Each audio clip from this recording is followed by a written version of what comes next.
Joe, David Schuster. Nice to meet you. Joe. Jeff, great to see you. Please have a seat. Bob, how are you? Another camera, please. Doctor.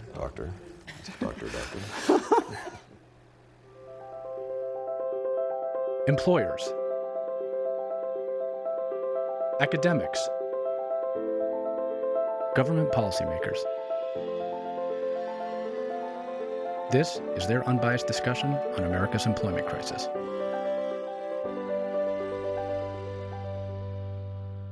Welcome to our discussion about the future of the American workforce. Communities across the United States are facing some monumental challenges relating to the growing skills gap. Our aim is to identify possible solutions.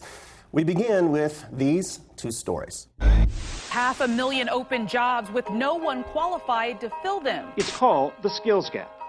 How could that be, we wonder, at a time like this with so many people out of work? More than half of U.S. employers are having trouble finding people to fill open positions. Is our education system teaching students the right skills to match the needs of employers? I think you are onto something because there is a giant skills gap. The American system of secondary education and adult training is clearly inadequate in the new global environment.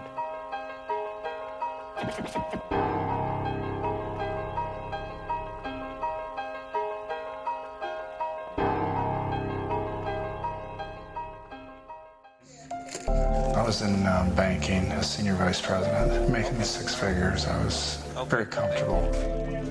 Then the last bank I was at was acquired, went off on my own, and started to organize banks kind of at the perfect wrong time in a perfect storm, and kind of everything fell apart from that.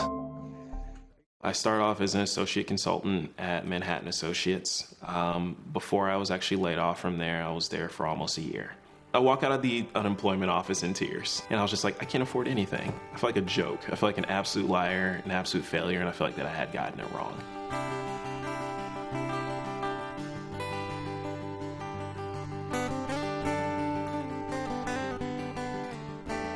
I wonder if there's some field or something that has the intersection of technology and sociology and business all the exact same time. Is that a thing that I could actually do? I was like, I think I'm going to go back to school. I'm going to study this human-computer interaction design thing. I think it's going to be really important in 5 years.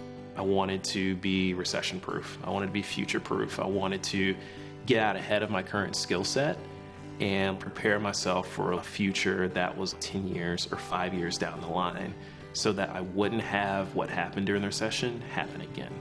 I got linked up with a startup out here in Santa Monica called Tradesy. I'm the lead experience designer. I work with a small team of people. I drive a lot of strategy, design direction, and also figure out how it connects to operations as well. So I'm using all my skill sets all at once.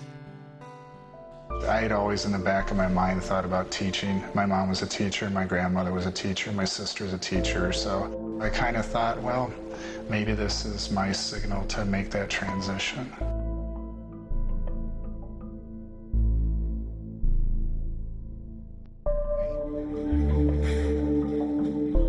Pretty much I've been on my own for 2 years, trying to make by on substitute teaching income, trying to make by on any tutoring income I can get on the side. In substitute teaching, you're looking at $85 to $100 a day, depending if you get called into work that day. And usually it's last minute. You may get a phone call at 5:30 in the morning.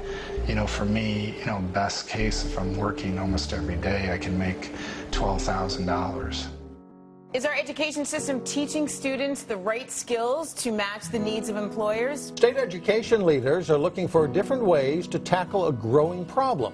I'm insulted if somebody says, John, you're just lazy. You're just not trying. You just don't care. I'm like, I care. I care more than anybody. You just don't want to admit that you're that defeated. You've been brought up never to be a charity case, never to have to ask for help, and all of a sudden you're in that position where you got nowhere else to go.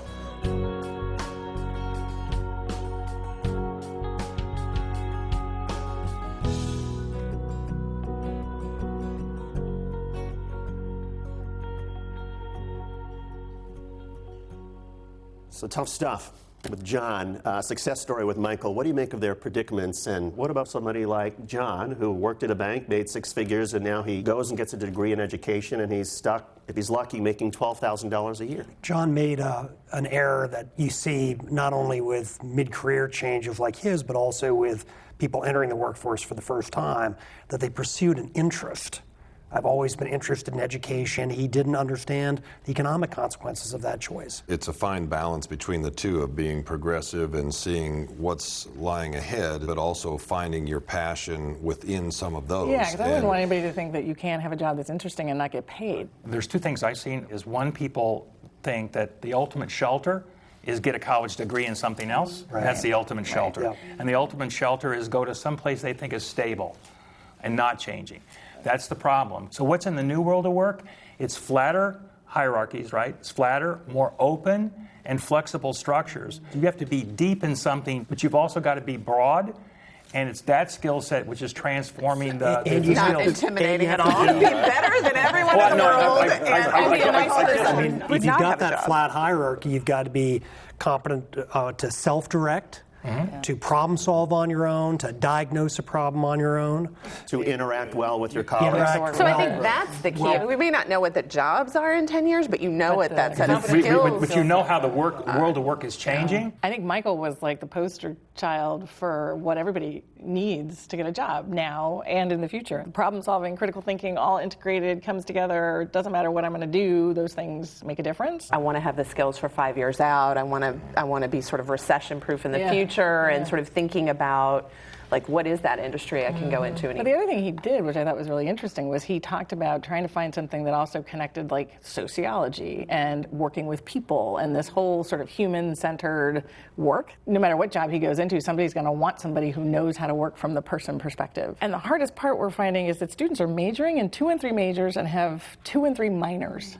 And they are creating these programs that seem to make them think that that's going to ensure their opportunity to get a job, when in fact what they need is experience to be able to demonstrate what they can do. Right. They need a set of skills to negotiate with other people, and they need a network. And colleges aren't doing that, let alone high schools. When are we finally going to say that learning actually happens when you do something? And given that the education system is not providing perhaps the necessary skills right now, how much is the chamber, for example, talking about the responsibility that businesses have to try and fix this? Instead of trying to fix the education system or fix the training systems, fix the supply side, how do we think about helping employers be more sophisticated in those partnerships to really say, like, these are the competencies, these are the credentials, these are the requirements that we're looking for. So really trying to encourage and sort of arm and equip employers to play a much more active and important, sophisticated role. I think those standards can also be set not just by government entities, but by the employers themselves, along with the education organizations. I think they have to be set by the employers, and the employers have to invest time and effort in getting a more coherent and common set of standards. Just building off these themes, it's employers taking a leadership role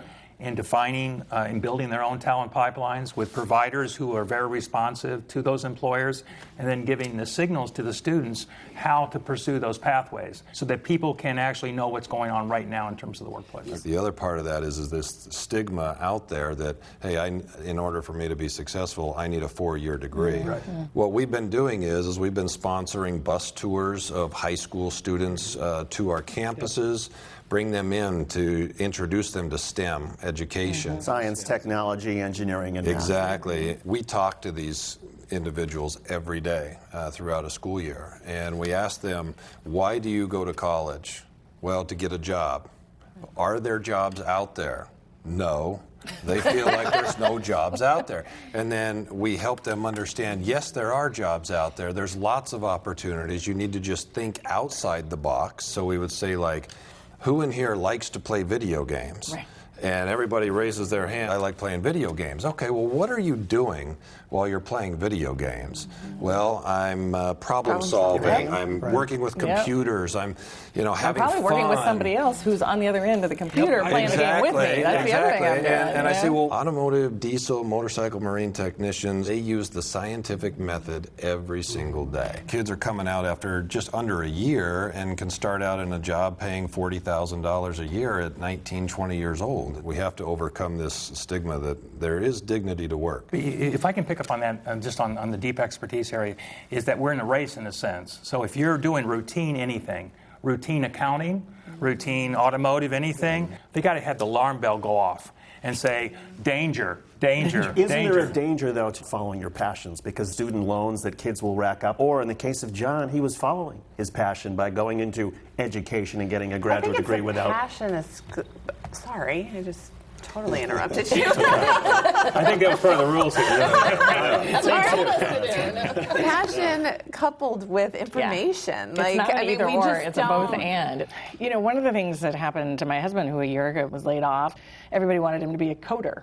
And he had a PhD in computer science, and he actually went to the unemployment office. The people at that office actually sat him down and did a network map. And they went back through his career, and they started to do these rings of who do you know and who do you talk to, and how do you actually create a plan? Somebody needs to sit down with John and say, okay, let's revisit and restructure. I don't care what field you're in, specialized, high-end, deep expertise in a certain area will win. Another way to describe what you're saying, Bob, is a demonstrated expertise that allows a capacity to continue to learn and grow as the job changes. What actually matters for that next level of job is the computational thinking, the algorithmic thinking that goes. It's not the coding. A computer can take your blood, frankly, but the nurse has to be able to say, okay, wait a second, what did you eat last? And what, they have to actually understand and talk to you. Yeah, there's an underlying theme to all of this. There is opportunities out there, and it's about networking and understanding what those opportunities are. I think there is a bright future to this economy.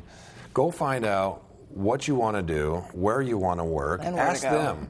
Where are they hiring from? What school are they hiring from? They're all then targeting. go to that school. It's like, even though the playbook in the 1970s no longer works anymore, there is a new playbook. There is a new playbook. And people who take advantage of that new playbook will be able to adjust fine. Well, and that's what I have to say. I'm sitting here. I have a 15-year-old son who is starting to talk about college, and I feel like I want to take this entire conversation back and say, okay, so here's what we're going to do. Rethink the strategy. And a new aunt, and they're coming for dinner. That's right, and all of them are coming to set you up for your future. That's what I learned. Well, I have to say one of the things that I've learned is in doing this is that there is awareness in the business community, at educational systems, among manufacturers and academia, that there is a problem that's coming, and it's coming very quickly.